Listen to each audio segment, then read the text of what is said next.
A formación do que será o novo goberno municipal de Ribeira vaise clarexando, ou iso parece, tras a reunión da Asamblea Local do Bloque Nacionalista Galego.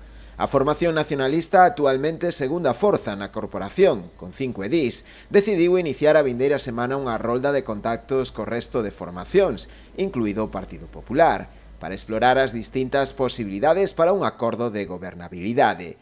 Aínda así desa reunión sacouse algo en claro: van a propiciar un cambio de goberno, tal e como afirman, evidenciando así os resultados deste pasado domingo.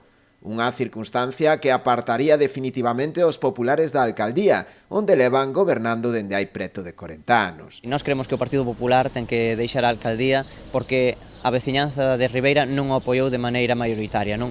Levamos uns anos nos que as derivas con falta de diálogo, desatención ás parroquias, falta de mantemento, pasaronlle unha factura clara ao Partido Popular e creemos que dende a xenerosidade que ofrecemos dende o BNG e esa mantendida que lle ofrecemos a todos os grupos, imos concitar eses grandes acordos que permitan abrir ese tempo novo do que falábamos tantas veces en campaña electoral, non? Temos que esperar a falar, sentar con esas forzas políticas e ver hasta que punto podemos chegar, non? Dende a xenerosidade, repito unha vez máis, queremos propiciar ese cambio de goberno. Agora, de que maneira, teremos que sentar a falar e ver a onde podemos chegar. Pero para apartar o Partido Popular do Concello sería necesario un pacto a tres, con Bloque Nacionalista Galego e PBBI como forzas maioritarias, as dúas con 5 edís cada unha, e por outra co Partido Socialista, que suma un acta de concelleiro. Nos temos que poñer de acordo. Iso foi o mandato popular que saiu das urnas.